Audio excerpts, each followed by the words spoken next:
Good morning and welcome to Business Equity and Opportunities. I'm Scott Sander. The NAB Show is an annual trade convention produced by the National Association of Broadcasters. Kicked off yesterday in Las Vegas, runs until April 9th. It was first held back in 1923 in New York. It's become the largest show of its kind for our industry.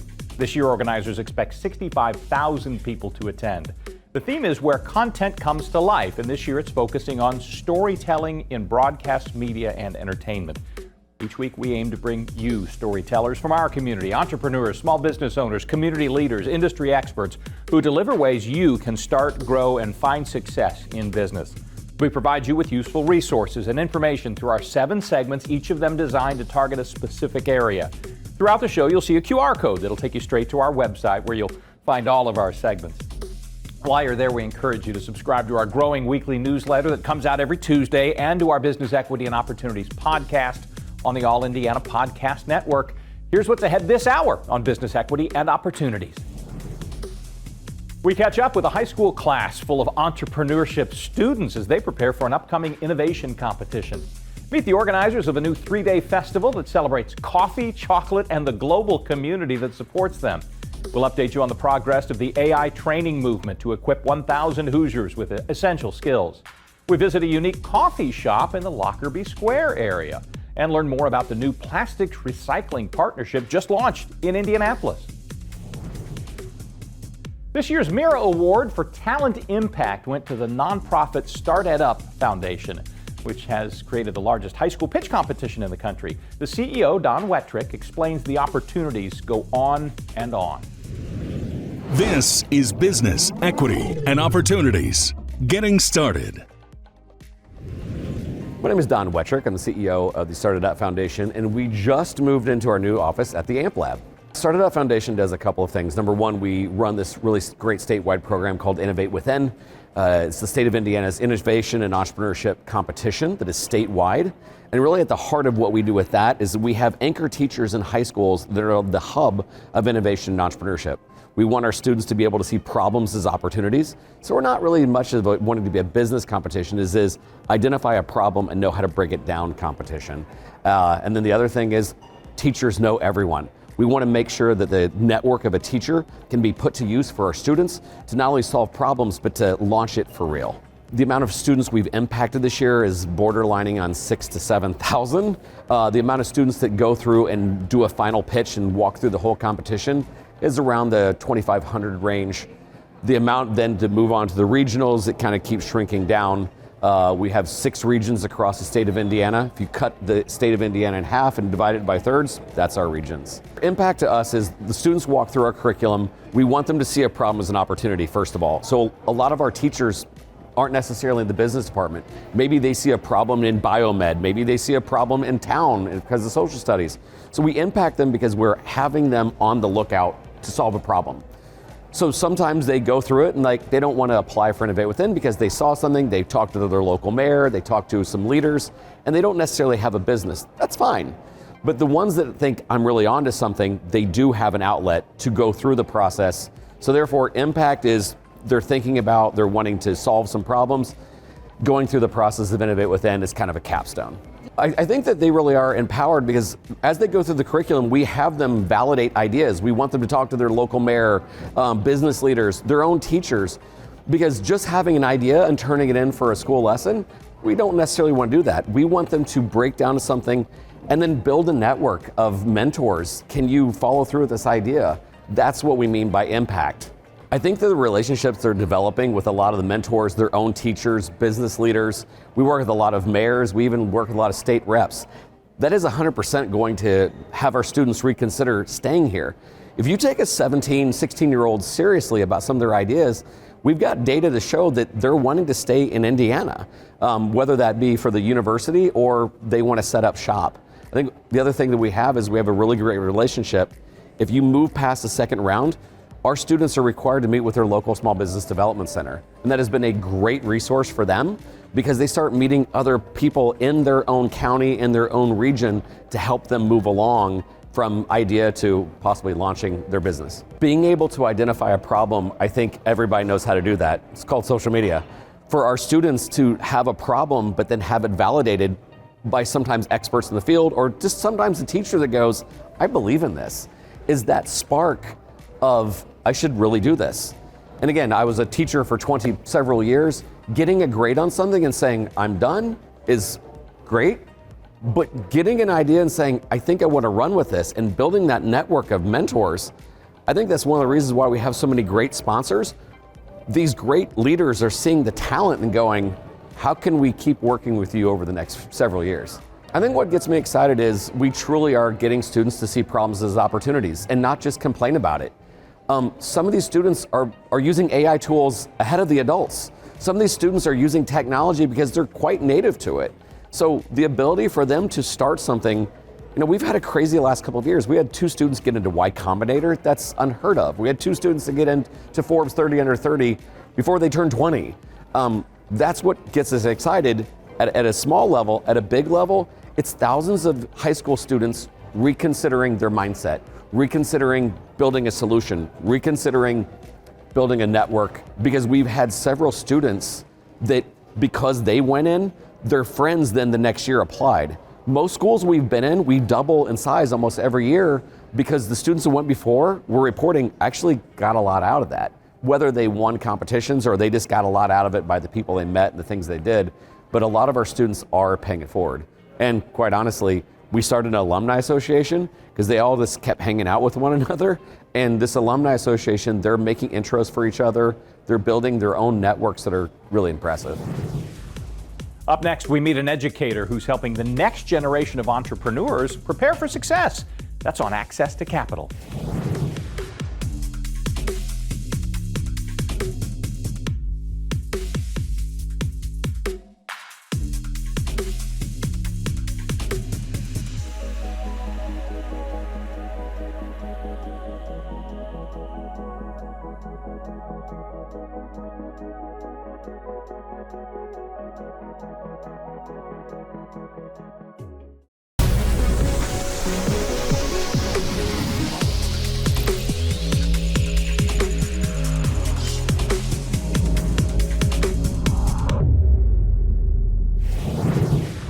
Welcome back to Business Equity and Opportunities. When we caught up with entrepreneurship teacher John Moore last week, he was getting ready to host the first round of a multi-round innovation competition at Westfield High School. 163 students across 81 teams would be competing for a chance at $10,000 in seed money for their businesses. This is Business Equity and Opportunities. Access to Capital. So I teach the Entrepreneurship Pathway. So Entrepreneurship Pathway includes a beginning class called Principles of Entrepreneurship. And what Principles of Entrepreneurship is just beginning to tell what an entrepreneur is, right? How are they successful? What's their background, which they learn there really isn't a cookie cutter background in entrepreneurship. And then we really focus on who you are as a person and looking at problems as opportunities. So we get out of the mindset of complaining because high schoolers complain a lot. They hear their parents complain a lot, right? But we want to be difference makers. So this is Business Equity and Opportunities.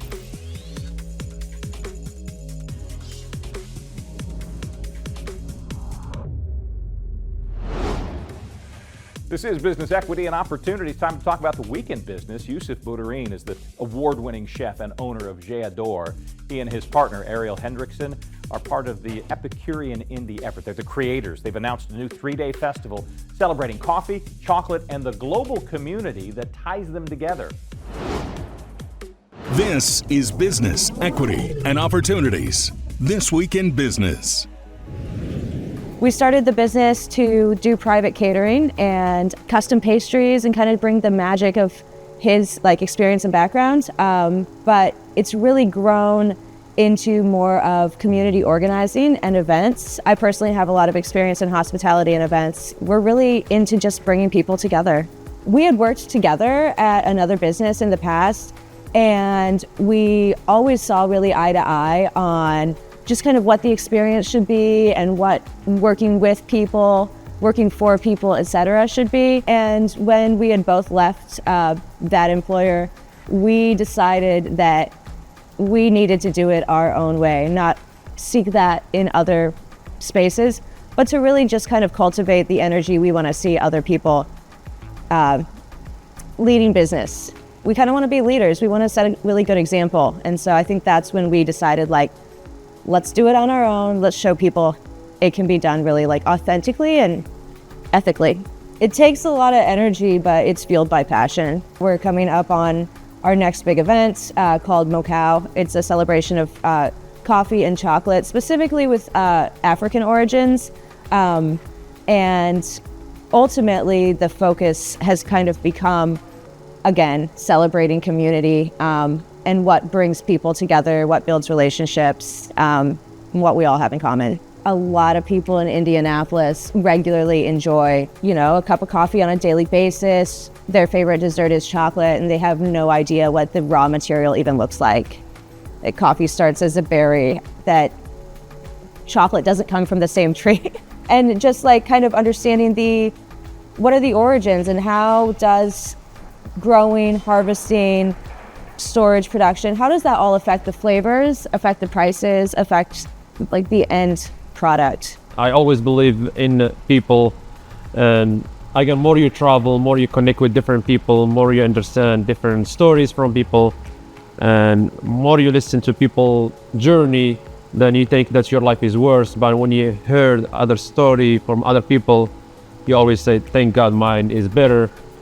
So you get inspired from these stories, and it become like one of the key of whatever we do, me and my business partner Ariel, is like how we can highlight people behind anything we do.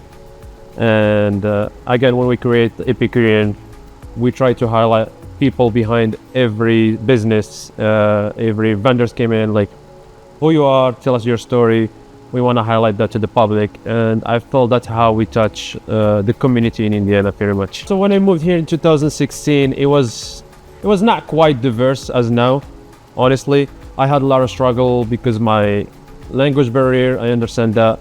By year, I feel like there is some more strong diversity, and we don't talk about it much. That's why we want to highlight it, because the immigrant diversity make any city in the world different.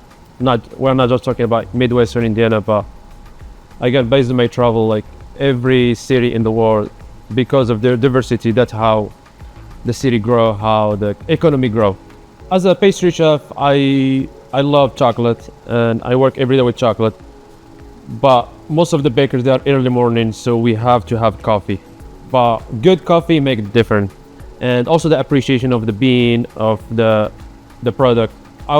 We have meeting pretty much every morning in different coffee shops in Indiana, and based in that, we connect with a lot of people, and we create a lot of events through coffee shops. Then I say we need to highlight the coffee and chocolate together, and highlight the business on the people that are behind it, like how important to appreciate like your coffee, because now with the climate changes and with the shipment, with the labor, when I was talking to the coffee shops, it may take them like a year to source one certain bean from different country. It took them like a lot of challenges. So we try to create this festival, like when you go order coffee, you need to appreciate that moment. Take your time, enjoy it, sip it, think about how this challenges and how the coffee bean come to Indiana from different countries. So the festival is like 3 days. The first night is only private dinner, and it's like opening ceremony for chocolate exhibit, and we're doing like dinner, and each course has chocolate or coffee element from one of the best chefs in Indiana.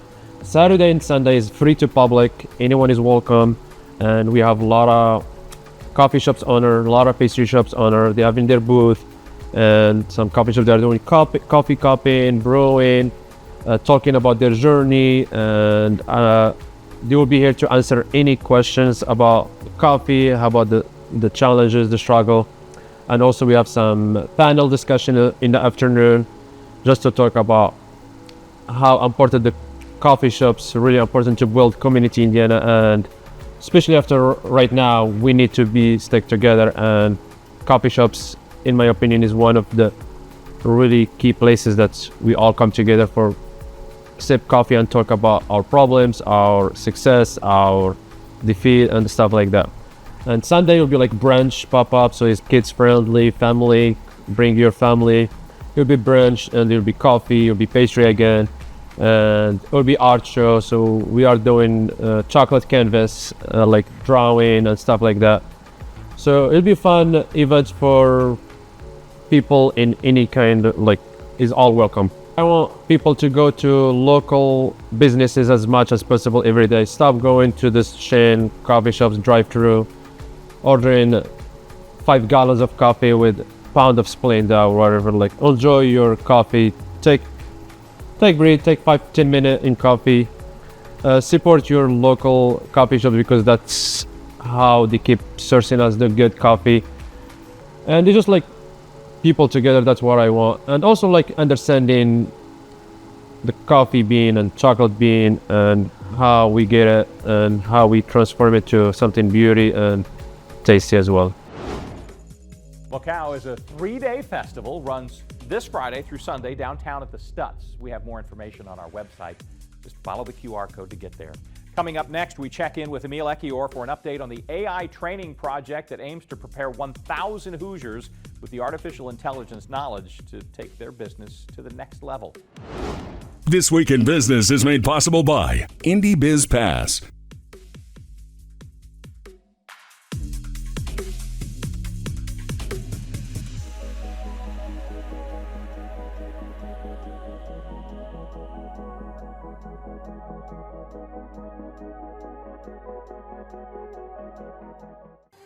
When tornadoes tore through the state, we were on the scene.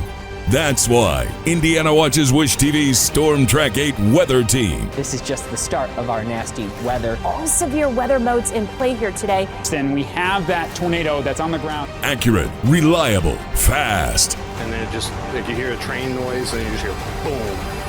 Your trusted source for severe weather coverage, right here on WISH-TV. This is Business, Equity, and Opportunities.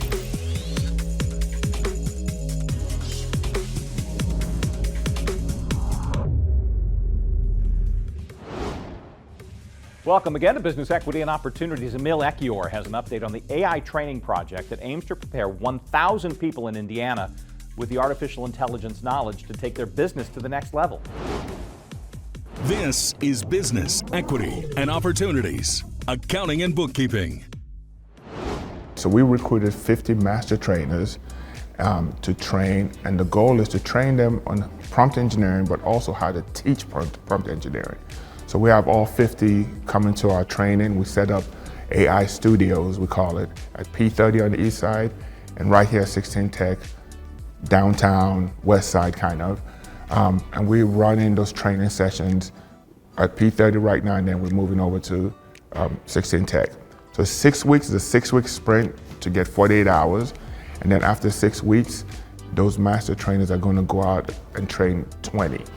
So 50 training 20 will get us to 1,000. What we've seen is we have so many small business owners as part of our master trainers groups. So 97% of small business owners, black small business owners in Indianapolis, are solopreneurs or sole proprietors. So their number one thing other than capital is capacity. You know, I'm doing so much, I need to be able to look at my emails, do my social media, return phone calls. So the AI and understanding how to use AI automatically gives the small business owners capacity to automate some things. So we're seeing all this energy in these classes because now the light is coming on, that I have a tool now that gives me instant capacity, and they're learning how to use these tools. So we're excited that this is actually happening. Thank you to Indiana Wesleyan, Blazing Academy, Tech Point, Sagamore Institute for partnering with us on this. And our goal also is to scale this. So give you an example, Washington Township has their head of technology and assistant as part of this training. When they leave the training, they're going to go back to Washington Township and train their teachers. Their teachers in turn are going to start working with students. So we're saying the technology and AI as a whole today allows us to have capacity and do things that we couldn't do. So it takes an average talent and makes it good. It takes a good talent and makes it great. And it takes a great talent and makes it unbelievable. So we want to democratize that access. And this initial Hoosier 1000, as we call it, is just the first step and really was a pilot for us to see the interest and see, can we actually do this? So we know today we recruited 50, but we could have had 150 going through this master training. So we're excited about the future, but the goal is to democratize access. And our goal is by the end of 2026, we have thousands of Central Indiana residents skilled up in it and really using that tool to be more efficient. Coffee could make a claim as America's favorite beverage. We visit one of our community's more unusual coffee shops when Business Equity and Opportunities returns. And coming up later, it doesn't take you to win a competition or, get to the first place. It's just about the people you meet. So whether we win or lose today, just having that confidence and showing it to people, there can be an investor that not only likes your product, but just likes how you are as a person and wants to invest in that.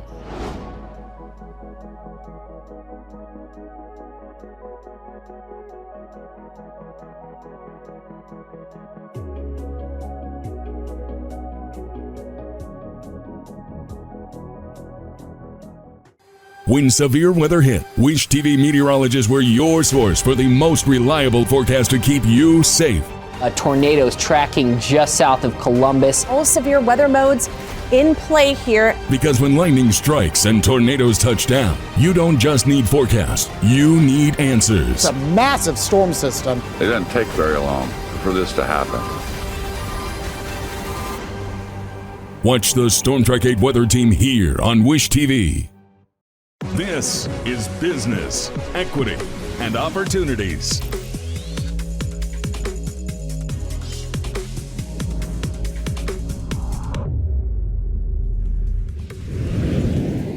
according to the National Coffee Association's Economic Impact Report, more than 70% of adults in America drink coffee every week and spend a total of $32.9 billion at coffee shops. There are nearly 2,000 such shops in Indiana. Our Business Equity and Opportunities crew recently visited the commissary, barber, and barista to learn more about that distinctive business. This is Business, Equity, and Opportunities, running your business day to day. I think I've been here probably around 3 years-ish. The shop itself has been here, I think, around 5 or 6 years now. I know that it was a project of the two owners that we have. One of them himself is a barber. The other, he actually owns another bar, and decided to kind of throw those two together, and with the location that they found, they're like, no, this is perfect for what we're trying to do. I think a lot of memories are made over a cup of coffee. That's something that you're speaking to, which is, yeah, if you have a major event in your life, things like that, it's usually done at coffee shops. You go them together, talk about it there. I think that a place like this is really try to facilitate that, which that comes from not only the location, but again, just the people that work here, and even being facilitated to that from the owner standpoint of making sure that we are there to be able to provide that. So I do believe this is a good location to be able to do something like that. A demand for higher quality is definitely had a huge uptick. That also has a lot to do with people brewing coffee at home now and having higher standards, being more involved in the brewing process, which translates back here to this cafe where that is all we do all day long, which is focus on the brewing process, focus on the coffee, make sure that it's brewed to the best of its ability. And if people are already doing that at home, their standards have already gone a little bit higher, and I think that's happened in the last, tremendously in the last few years. So we're actually a multi-roastery here at Commissary. We actually don't roast any of our own coffee. We get our main blend from someone that used to work here. Actually, his name is Donovan. He provides our Tiger Blend, which is, the roastery's name is IFMA, out of Louisville, Kentucky. So still local enough for us, and again, he used to live here. The rest of our coffee actually is, that we're going to source them from different places. So we have some that are sourced from Brooklyn, and then we also have some that are sourced from Berkeley, California. So two sides of the United States. The reason we did that is because as great as we have the local community and the way that people roast, both of these companies, they've been kind of doing it for a long time. They have already made these really, really good connections with the farmers and the people that are actually producing the coffee. We find it really important that they're paid incredibly well and making sure that this is a sustainable market and not just a let's get the cheapest coffee possible and try to make a profit off of it. So all these cards and all the coffee are incredibly transparent. This tells you exactly how much we paid for the coffee before you even get it, and we want to make sure that every one of those steps is taken care of the entire time. For the festival, I'm incredibly excited to showcase these coffees. Specifically, I know we have an emphasis on Africa, and right now our cafe is actually completely flipped over to a full African menu for all of our coffee. We will be showcasing that as commissary at the festival so that we can really talk about this and discuss the fact that, like you said, coffee has increased in price. I want to celebrate that, not actually see that as a negative. That to me says that these farmers are getting paid appropriately, and they should have been paid appropriately a long time ago. So with that said, I can very confidently know that we've already paid into this system and made sure that they are taken care of. So with that said, at this festival, we'll be able to showcase all those coffees, talk about it in detail a little bit more because we know that that's the crowd it's bringing in. It's kind of hard sometimes to really go into detail about these coffees when you are here to just get a quick latte or something to go. So we have a little bit more emphasis at this festival to be able to talk about it. That's something that I have a personal journey for, and then also as this business and as a leader here in this business. So I will have plenty of opportunity to talk about this. I know that me and my coworker Vanessa, actually, we both will have involvement on multiple days. So I know right now I'll be hosting a coffee demonstration on top of kind of how to purchase coffee. You know, when we look at these bags, how do we read it and interpret the coffee, and you know, what are we paying for in that sense? So we will have a couple of demonstrations on things like that. I know that Vanessa has some food items that she is going to showcase. I'll be having some stuff at our commissary stand. I'll be sharing some conchas, one of my favorite childhood pastries growing up. I'll be using some African coffee and chocolate in it. It'll be a handful for sure, but super excited to share that one. That'll be on Saturday. On Sunday, I will be making a churro, which is another pastry that I grew up with a vanilla ice cream. And we'll be using a Tanzanian chocolate drizzle added to it on top of the ice cream, and then topping it off with an Ethiopian espresso foam. Honestly, it's kind of a dream. My favorite part is just seeing that person take the first bite or the first taste of what they're drinking, and the expression, it just kind of lights their face up. And I really love that part about my job. If you want more coffee, be sure to check out the Macau Festival, Saturday, April 12th and Sunday the 13th at the Stutz downtown. It is free and open to all. You'll meet local coffee vendors, shop the booths, and Sunday's a kid-friendly day. Coming up this hour, more information on the new Republic Services Blue Polymers Recycling Partnership.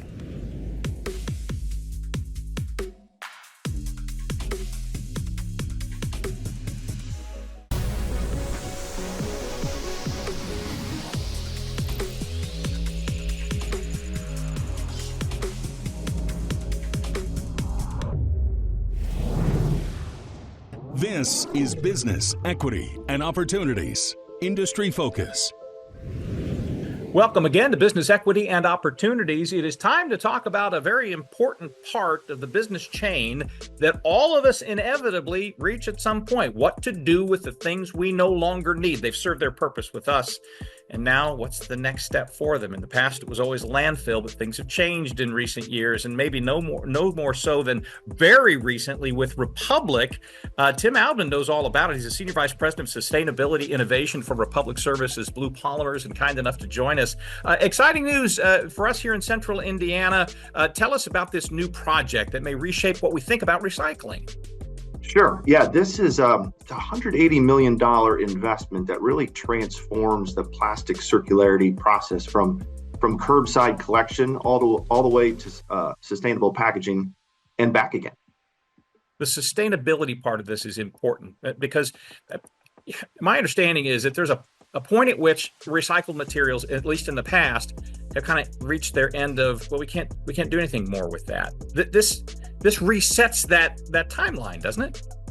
Yeah, you can think about it. Up until now, most plastics got what we call downcycled. They got sent to clothing or carpet or construction pipe, and that's really good, but that's just one more life, right? This investment that we've made here will enable true bottle-to-bottle and container-to-container circularity. So in other words, if you recycle a milk jug, it may come back as a milk jug? That's right. That water bottle or soda bottle you put in your recycling cart will get processed through this facility and ultimately show back up on that material back on the shelf in as little as 120 days. I hardly have to tell you, because you're an expert in the field, there are people who are kind of skeptical about the process. This has gone in fits and starts, if you will. You know, go back 10, 15, 20 years. Ooh, we're recycling. And then you realize that maybe it's not as efficient as I thought it was. And that can be discouraging. How encouraged are you that this may fire things back up again? Well, we love to tell the story, right? Because oftentimes, there's a headline number of, plastics recycling is 9-10%, right? Or plastics recycling isn't real. And, this investment really demonstrates that it is, right? And when people cite that 9 or 10% number, it really includes like durable plastics, right? Something in a medical device or a car bumper. But, we should be encouraged, right? So if you think about kind of that daily package that you use, we're sitting around 30% overall. And we think with investments like this, we can drive that number up further. Yeah, the small business owners, of course, they do a lot of things and are awful busy. Is this a big buy-in of time? Will they have to do a lot more sorting than in the past, or is it all kind of taken care of on your end?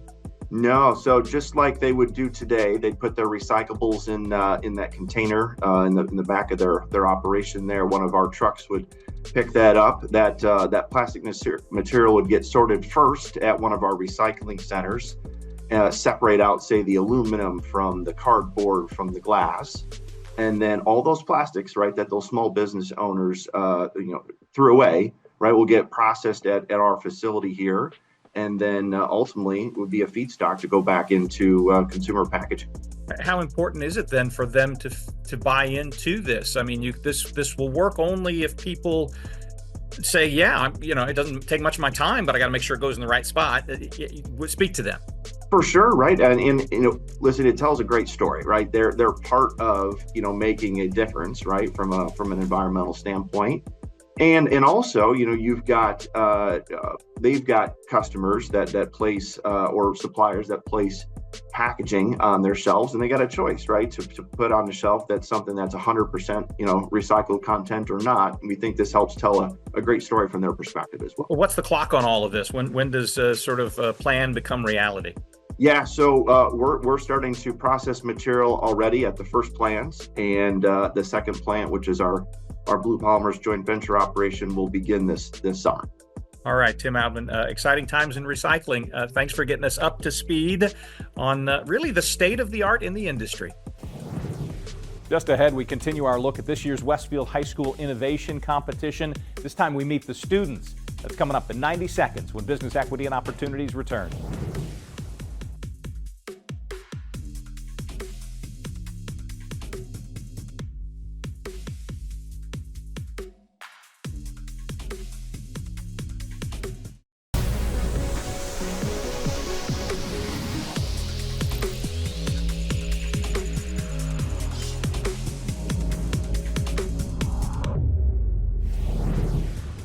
At the top of the hour, we introduced you to John Moore, entrepreneurship teacher, as he prepared the Westfield Innovation Competition. Now let's meet the students. This is Business, Equity, and Opportunities. Success Story. I first was in Mr. Moore's class my sophomore year of high school, and then I've been in his classes sophomore, junior, and senior year. I've gone through many business ideas with Mr. Moore, and I'm actually sticking with the same one from last year. It's called Pretty Pinchers, and it's a keychain. On one end, it helps open cans and can cover the whole of the can to prevent cans from being spiked or like bugs from getting in. And on the other side, it helps remove cards from card readers. And it's meant for people with like arthritis or long nails like myself, and it can be hard to do smaller tasks. We have a manufacturer right now, and right now we're selling on Etsy, and I've made around $200 so far. An idea is only an idea. I mean, you could have 1,000 good ideas a day, but if you don't have a classic entrepreneurship, you can't really do anything with it. So with this, I thought it was a good idea, but I wasn't gonna do anything with it until Mr. Moore. Obviously, it was like, yeah, you should pursue this. And then when I did, we got in regionals, you know, we're getting interviewed right now. So I do think it does have a purpose. It lets you get out your creative freedom, and they help you a lot. Like Mr. Moore's helped us a lot, and like he's kind of been able to help us get this out there and then build it exactly how we wanted it to. Being able to bounce your ideas off your peers is really important, because like in class you're going through your presentations, like giving people the rundown of your ideas and what you're doing, and like you kind of get to hear the thoughts on if they really think it could be successful or if it might just not be a great idea and it might not be something you need to pursue. Yeah, first trimester when he like gave the idea of having something to hold your drinks, like it took me like a second to like realize, or like it took me like a little while to like realize what he like fully meant. But like after a couple projects we had with it and like more like explaining, like I do feel pretty confident that this like is a viable product. My mom's drawers in our kitchen is very like messy because we have so many different kitchen utensils, and I sometimes will be the ones to clean it out sometimes just because I cook a ton. Same thing with my mom, and it was really like long, and I just hated cleaning it out. So I thought, what if I made something that allowed me to have more clean drawers but still have a ton of kitchen utensils and be able to cook. My invention is Click and Switch. It is pretty much a kitchen utensil attachment. So you know how much kitchen utensils take up a ton of space. So pretty much what I've invented is it is attachments for kitchen utensils. So you only need one handle and you can just switch on and off very easily, very simply using magnets and like a click-in function. So then you can just flip it on and off, and then it'll be really simple. I've been very grateful to have Mr. Moore. I was able to like network with a ton of people. We have a ton of networking assignments and just meet a ton of new people and business owners who are able to help me and give me advice on things. And that's something that I wouldn't have been able to do without this class. I've encountered a lot of different softwares for education, School Core to schedule certain things for core, PowerSchool to check my grades, and Canvas to do assignments. And what I notice most is that most of all, it's really hard to navigate these systems, and it's really inefficient to swap between multiple tabs. So what Streamline does is it incorporates all of these systems into one larger software that gets rid of all the redundancies of having multiple. I was actually already experimenting with making websites through winter break. So that's how I got the idea to use Supabase, which is a kind of beginner SQL database for the place where we store all our data. And it's built using HTML, JavaScript, and CSS, so it's pretty efficient in today's world. And I mostly came up with the idea through basically looking through my previous code and seeing any features that I've done similar to what this project would require, and kind of learning from my experience of like over 6 years coding. Outside of the school, as in Westfield High School, we are definitely trying to expand more into colleges, and this could 100% be used in a more calendar-based system where you have certain things like extracurriculars that even adults do while still maintaining a calendar. It's really crazy actually, because I mean, you just think of an idea and you don't really think it's going to go anywhere, and the next thing you know, you're talking to manufacturers and actually producing your idea. It's a really surreal moment, for sure. We just need to go out there and have fun, bounce our ideas off people, meet new people's network, make connections. I mean, because it's all about the people you know and where you can get. It doesn't take you to win a competition or, get to the first place. It's just about the people you meet.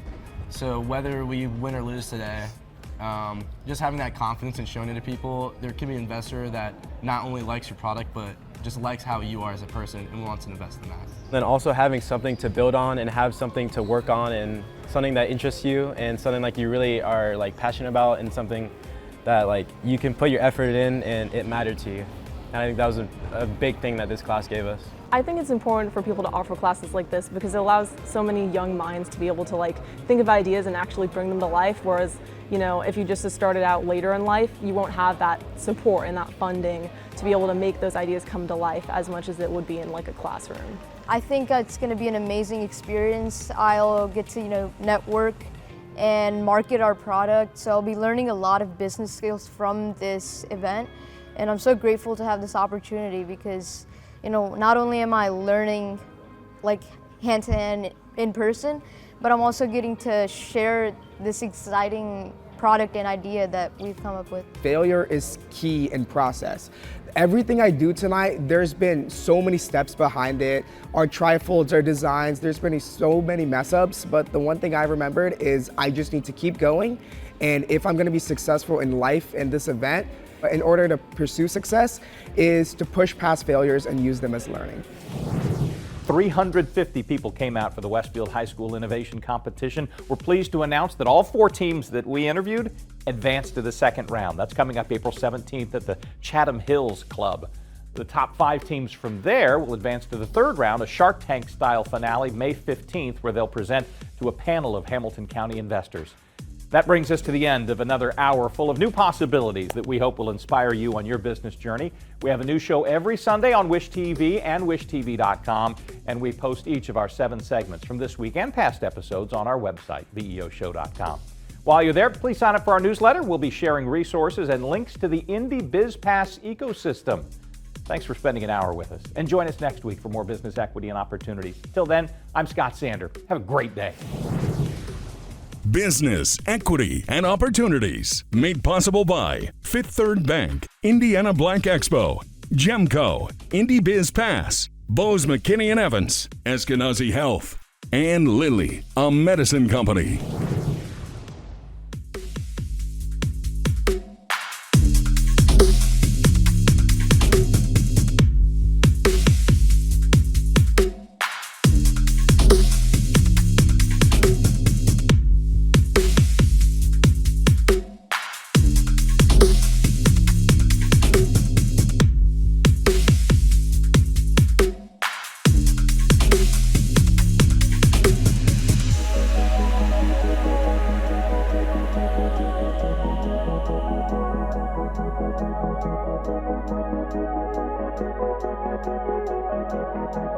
Thank you.